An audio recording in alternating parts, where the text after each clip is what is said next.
Trap News Network, we back to say, like, cracking the same, man. Make sure y'all like, comment, subscribe for more of this good content we got going on here at TNN. Trap News Network, get news you can use. Get knowledge, you ain't finna get nobody's college. Big dog, tap in with that tapping. Make sure you tapped in with that tapping. If you ain't tapped in with that tapping, you need to tap in with that tapping. You feel me? Tap all the way, anything to the tap all the way, anything. You feel me? Like, comment, subscribe for more of this good content. Hit that notification bell at the top. Hit all, stay tapped in for the latest and the greatest. What we got going on here at TNN Trap News Network. And make sure you follow me on Instagram, TRAPNEWSNETWORX, Trap News Network. Get into that if you ain't got into that. Hit that comment, hit that like, hit that subscribe button. Make sure you hit that comment button though, because we give away $100. We get to $20,000 on this page, and another $100. We get to $10,000 on the new page. Man, we close. The new page is ticking.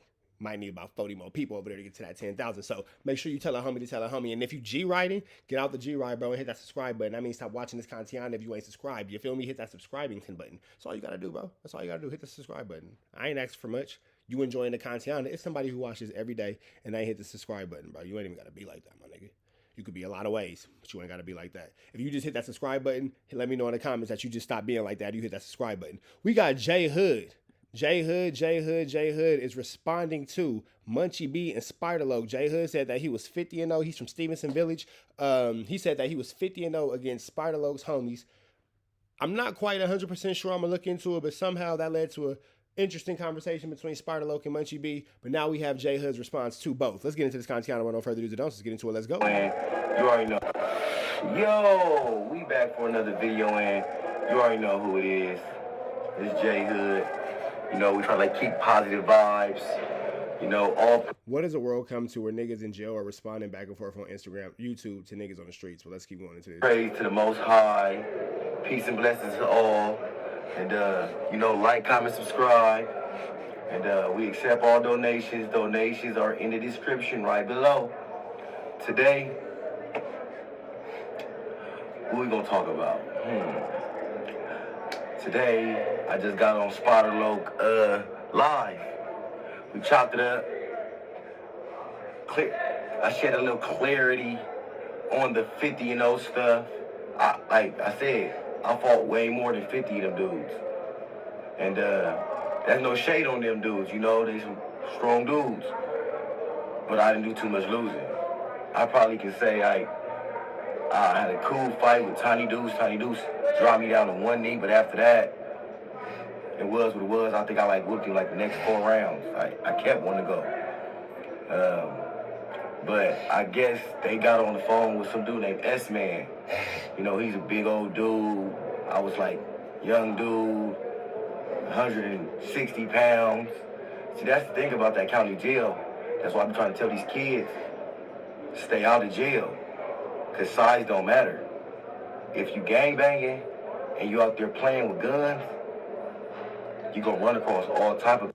Now, that's very true. When you hit that county jail, man, size don't matter. You're going to get what you're going to get from whoever you got to get it from and all that kind of stuff. All them 1-2 steps like Sierra become irrelevant. Don't nobody care about that. Don't nobody care about that. Don't nobody care about that. Especially when you got a hot one against one of your oppositions and then you run into one of their homies in that county jail system. Oh, yeah, bro. You're going to have to do your due diligence and your 1-2 step like Sierra for sure. People. And I was one of them people, young and active. Gangbanging. I was on that. So I was, you know, of course you're going to run into people who are going to give you what you're looking for. S-Man didn't give me what I was looking for. He didn't give me what I was looking for. This nigga just told a whole story about how you could get your karma and how you could find somebody tougher, how you got somebody to give you what you're looking for. And then when it came to S-Man, allegedly, and we say all this is allegedly because only people who know is him and the flies on the wall, you feel me, and S-Man, and obviously, you know, who was there, blah, blah, blah. We weren't there. We're not here to say neither yay or nay. But S-Man, I'm assuming, is Spider-Loc's homie from East Coast Crib. And it's very interesting how this nigga just went into this whole dissertation about how, like, man, nah, it's niggas who give you what you looking for, man. It's niggas who do they due diligence, blah, blah, woo, woo. Yeah, S-Man, he wasn't that guy. Like, this nigga right here, bro, is not taking the situation serious. He's not taking the situation serious at all. He tried to get on the live and lie and say I was scared. I don't know how I'm scared when I go inside y'all tank and squabble up when I'm 100 pounds smaller than you. 6 inches smaller than you. But I'm a coward, though. But I'm scared. Come on, dude. So I'm assuming maybe that was... I got to watch the episode, but I'm assuming maybe that was somebody who was on podcast with Spider Loc. A lot of people have been telling me about it. I'm assuming that's one of Spider Loc's homies who were on a podcast with him. Make sure y'all go check that out too. Spider Loc Most Easty. Make sure you follow Spider Loc's page and go check out that episode if you ain't seen it so you can get the full context. And you heard of me. I ain't never heard of you. You feel me? I'm not a secret. I'm not a mystery out here in these streets, dude. I'm not a secret. People know that I play. You know, I used to play. Now, this is what I'll say too. Everybody who's doing time within the California Departments of Corrections or Rehabilitation that I'm familiar with, that I'm able to speak to, have all made it very clear that this nigga Jhood, you know, when he was in his heyday, was a force to be reckoned with. Whatever his politics are now, with whatever yard he's on, I ain't 100% sure. I don't know nothing. I ain't seen no paperwork, so I'm not gonna speak on. But everybody who I spoke with made it very clear that that nigga right there, Boogie Down's Charlie Brown. You know, all this controversy. One of the homies was like, "Hey, nah, Blood is a domestic terrorist." That was the funniest response. That nigga was like, "Nah, Blood is a domestic terrorist." That shit was fucking funny. And this bad mouthing me, all these lies. It's like everybody on this platform, on these platforms, to call me a snitch, except a motherfucker I supposed to told on. It don't make no sense. Okay, so he just spoke on it, and allegedly that's why he's on the SNY yard, because he was terrorizing until one day a nigga came in and was like, "Hey, that's a nigga that told on me," paperwork and all, and they, you know, whooped him out of the yard. And then he ended up on another. And it's just allegedly. I don't know. I wasn't there, but they say they whooped him out of a yard, and then he went to another yard and he got whooped out of that yard, and then now he just, you know, special needs, and you know, that's like a special needs, like a loose cannon class. You feel me? And you never gonna see him. Like, nobody can say I told on them. It don't make no sense, dude. But hey, you know, the internet is the internet. You feel me? I'm not the majority. I'm from a little small gang. You feel me? And I'm from Carson, which is kind of like upper middle class. So they already don't like me because they feel like I'm privileged. And they didn't like my press. They didn't like how, hey, this dude not poverty stricken. He not no bum. He not no broke. But he come pressing hard. And I don't know how they don't know that I come from the slums. Just because mom got a house in Carson, Carson is next door to Compton. I'm not even gonna go deep into this, dude. If you know, you know. And if you don't know, ask around. Ask anybody who's in the streets playing gangbanging in LA, they should know who I am. If you ain't never heard my name, you ain't been cripping, and you ain't been blooding, you ain't been banging. I'm a topic of discussion. You ain't gonna hear gangster shit. Dead homies. That's why when you a topic of discussion, and when you at the top, everywhere I ever been, I was at the top of the totem pole. Even right now, I'm at the top of the totem pole. People want to put you down. That nigga said, even right now, I'm at the top of the totem pole. It's interesting how politics play out. Kids, learn this lesson from gang members. Learn this lesson about gang banging from a gang member.